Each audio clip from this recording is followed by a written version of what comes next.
the other important thing which I wanted to mention to you was that this document also makes sure that generally the investor doesn't lose most of his money. So because he's the one who's putting in the actual cash, and it's him or her that's going to lose the most. If this goes down the drain. So they typically have something that's called the liquidation preference. So this, in the worst case event of your company shutting down, so the investor can basically specify in the document if he is looking for some sort of a return or at least a protection of his capital. So this basically means if he's invested about 50 lakhs in your company and there is a liquidation preference of 1x, if your business is winding down and it has assets say worth about 60 lakhs or 70 lakhs, I know it's not possible practically, but I'm just talking in theory. The first set of guys that you have to consider when you're actually closing this company down is to pay back this 50 lakhs to the investor. If his liquidation preference was 2x, the entire 70 lakhs will go to the investor and you will remain in debt of 30 lakhs to that investor.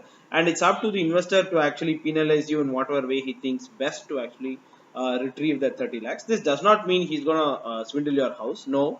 But in generally, in some way or the other, these are ways for the investor to protect his own capital, because he's typically looking for a return when he's investing the money in you. So apart from liquidation preference, what typically they would like you to do as well is, like I said, typically this document, I would like to sort of reiterate this again here, is to make sure that the investor's capital is protected and it's used very specifically only for the purpose for which it has been given. So this basically means there will also be a small clause that says if you have misrepresented the business to an investor in some way, then you are liable to punitive action because you basically lied to the investor. So that's something that you shouldn't be doing ideally. So these are typically most of the things that investors sort of document in this thing called term sheet. There are quite a few other sort of terminologies as well. If people are too strict, then they tend to make it a very legal sort of a document, but generally it's a very semi-legal document because a startup by itself is semi-legal in that sense. These are typically most of the the clauses that investors tend to worry about. And the other thing is, from an experience perspective, now that I've given you a decent overview, I've probably not covered everything that a term sheet might have, but I've given you a decent overview. So what should stick in your minds is basically the term sheet is not a document that is designed to screw you. No, that's something which you should throw out of your mind. If you think that's a document which where the investor wants to screw you, no. If the investor wants to screw you, he will not put in the money, and that's an easier way of screwing you rather than screw you through the term sheet. So that's something you will have to firstly keep in mind. The other important thing that you will have to sort of keep in mind is make sure that you're focused towards the business, and then this will just be plain English in terms of what the document says, and it wouldn't bother you too much.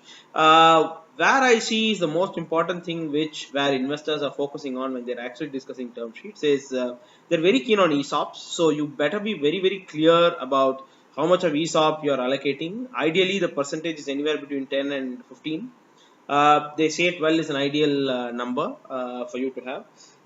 So between 10 and 15 is something that you will have to account for as ESOPs.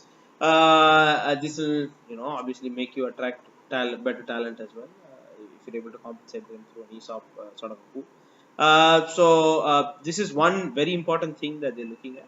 And obviously they are also trying from obviously the valuation is something that's a totally different subject, but when it comes to that, they're typically looking at what happens in future to your company. Have you thought about it as well, in the sense that are you planning to raise a second round? If you're trying to raise a second round, what happens to this investor is something you will also have to think about.